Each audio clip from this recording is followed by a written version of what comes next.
All right, everyone. So previously we finished off with the x-axis customization. In this video, we're going to be going through the threshold customization.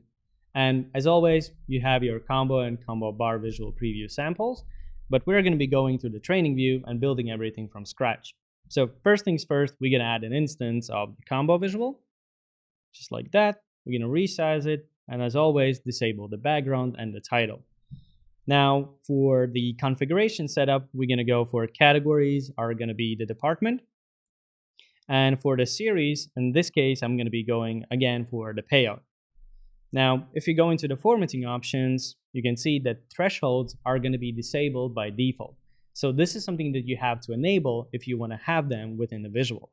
So let's enable it. There we go.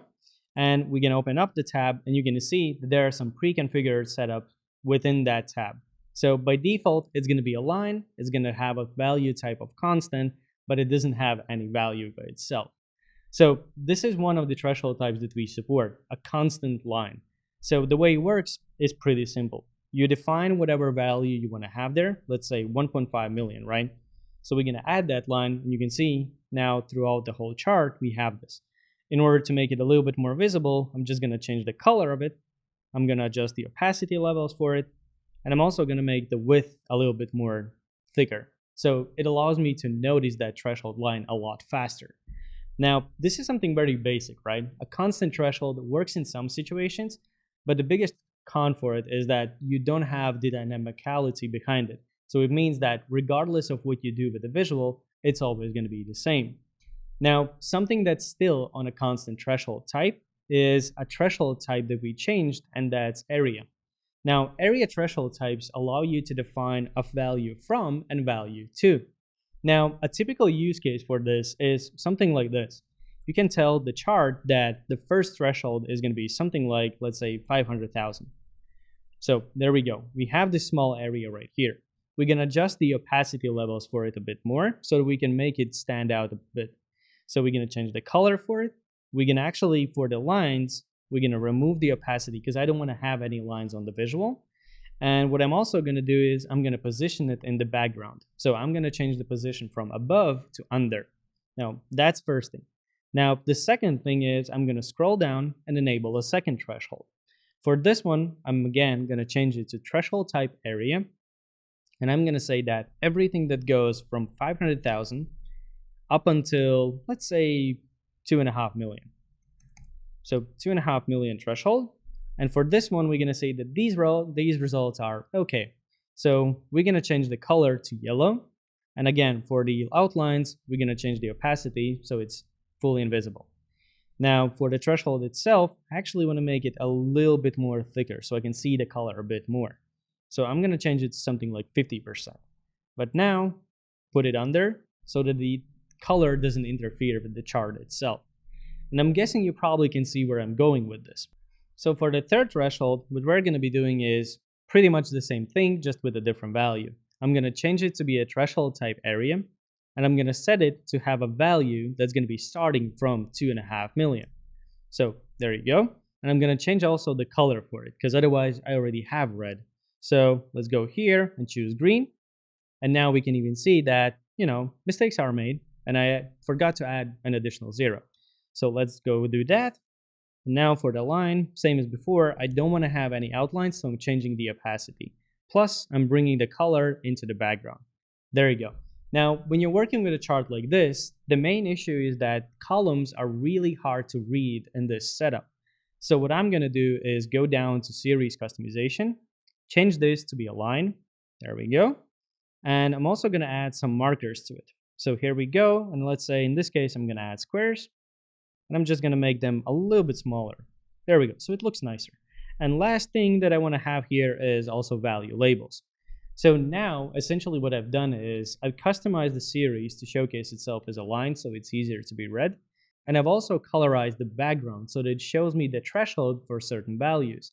What this allows me to have is a lot more easier chart to be read.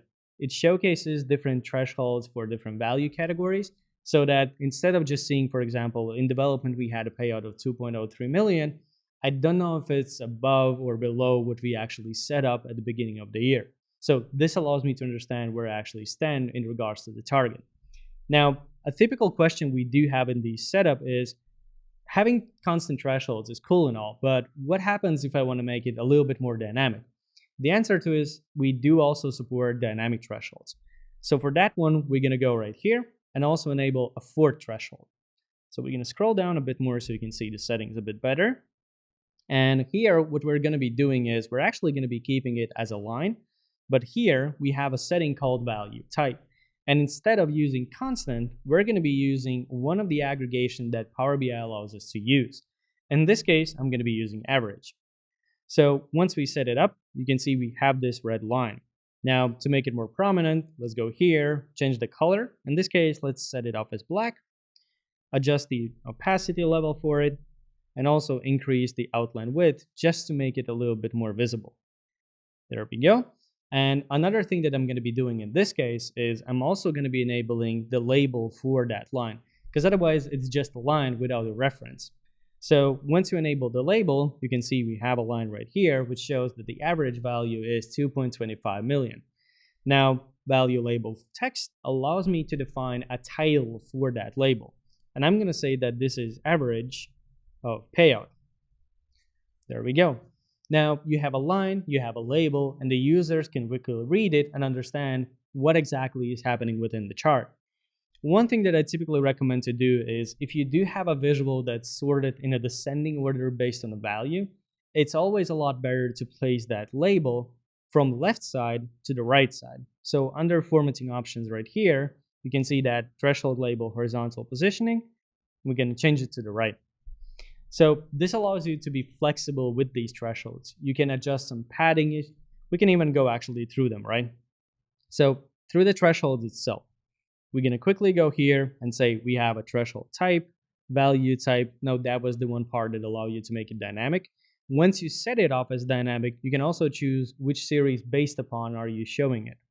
Afterwards, you have your value axis, you have your threshold positioning, colors, opacities, and so forth. And once you enable labels for the threshold, you can actually see that we have like 16 additional settings for it to further customize it. Now you have things like background, shadows, padding settings, and so forth. You can also adjust display units and value decimals.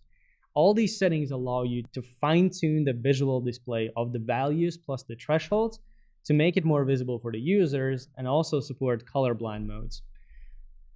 So that's going to be it for the thresholds, and I'll see you in the next chapter.